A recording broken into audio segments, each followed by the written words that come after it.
The Last Stand at Firebase Phoenix. A true story of courage under fire.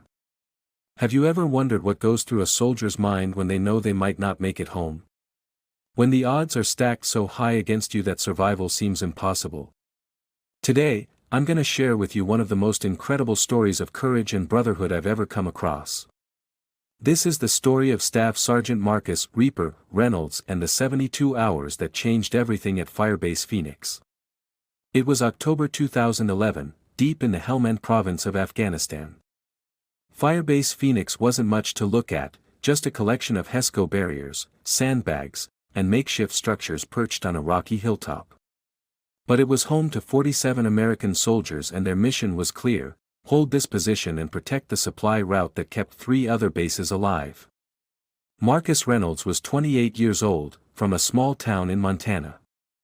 He'd joined the Army right out of high school, following in his grandfather's footsteps who served in Vietnam. By 2011, this was already his 3rd deployment. His squad called him Reaper, not because he was some stone-cold killer, but because whenever things got bad, I mean really bad, Marcus was the guy who somehow brought everyone home. October 15th started like any other day. Morning patrol, equipment checks, the usual routine. But around 1,400 hours, their long-range reconnaissance team picked up something that made everyone's blood run cold. Intelligence indicated a massive Taliban force, estimated at over 300 fighters, was moving toward their position. The odds? 7-1. The nearest reinforcements? At least 6 hours away. Captain Hernandez, the base commander, gathered everyone in the operations center. "Gentlemen," he said, his voice steady despite what everyone was thinking, "we've got a situation. They're coming for us, and they're coming hard. But we're not abandoning this position. Too many people are counting on us." Marcus looked around at the faces of his squad. There was Private First Class Jenkins, just 19 years old, barely 3 months in country. Sergeant Davis, a father of 3. Corporal Martinez, who'd saved Marcus's life in Kandahar 2 years earlier. These weren't just soldiers, they were brothers. The attack began at sunset, 1847 hours. It started with mortar fire, those distinct whistling sounds that make your stomach drop. Everyone grabbed their gear and rushed to defensive positions. Marcus took up his spot on the eastern wall, the most exposed section of the perimeter. Then came the RPGs, rocket-propelled grenades lighting up the darkening sky like deadly fireworks. One hit the communications tower, taking out their long-range radio. They were cut off. "Here they come," someone shouted. Through the dust and smoke, Marcus could see them, dozens of insurgents advancing up the hillside, using the terrain for cover, firing as they moved. What happened next is something that still gives Marcus nightmares. The firefight was unlike anything he'd experienced before. Tracer rounds crisscrossing in the darkness. The constant crack of AK-47s. The heavier thump of their M240 machine guns responding. Marcus moved like he was in a trance. Target acquisition. Aimed fire. Cover. Move. Reload. Check your sector. It was muscle memory built through thousands of hours of training, but this was different. This was survival. Private Jenkins was next to him, his hands shaking as he loaded a fresh magazine. "Sarge, there's so many of them." Marcus grabbed his shoulder, looked him dead in the eye. "Hey! Focus on your sector.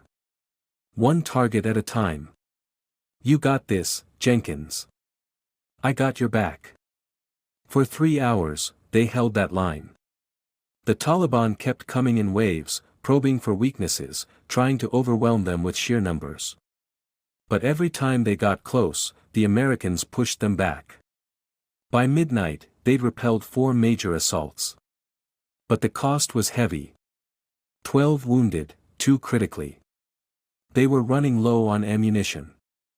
And the enemy was regrouping for another push. Day 2. The sun rose on a scene of devastation. The base looked like something out of a war movie, burned-out vehicles, collapsed structures, shell casings everywhere. But they were still there. Still fighting. Marcus had been awake for over 24 hours. His hands were raw from handling hot weapons.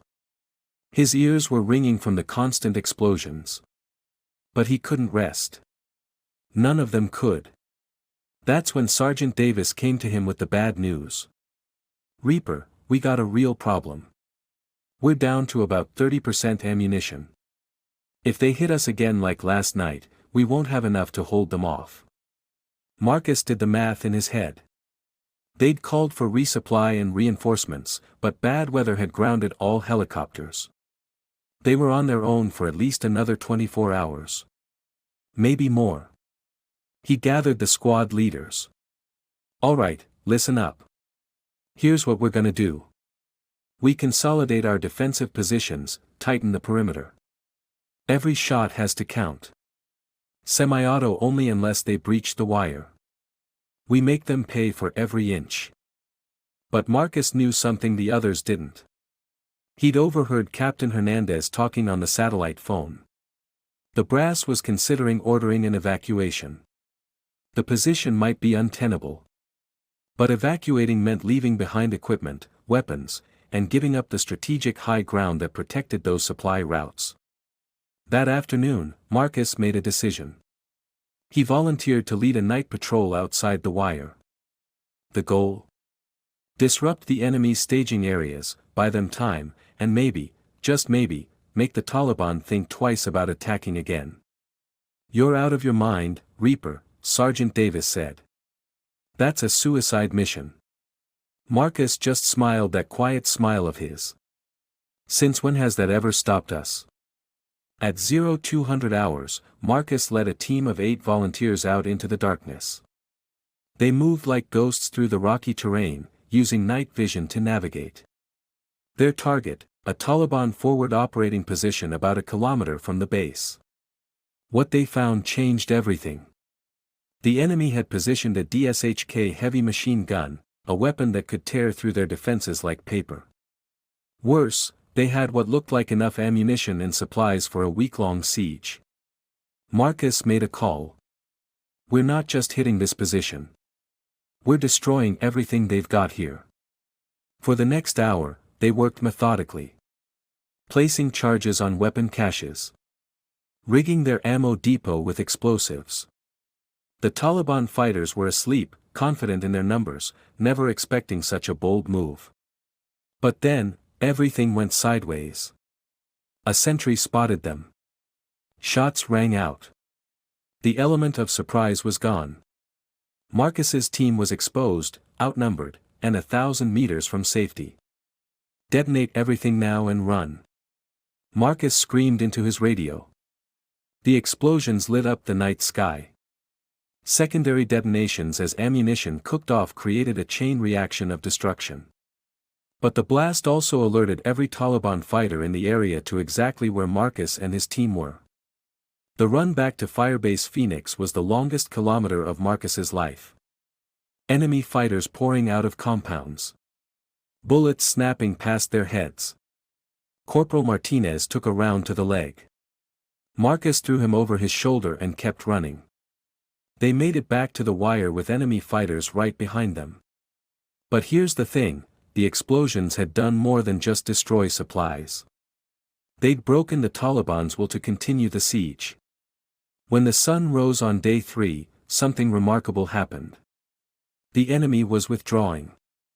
The massive show of force, the bold night raid, the stubborn defense, it had convinced them that Firebase Phoenix wasn't worth the cost. By midday, the weather cleared. Helicopters arrived with reinforcements, supplies, and medevac for the wounded.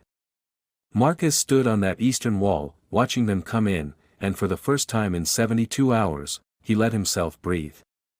Every single soldier at Firebase.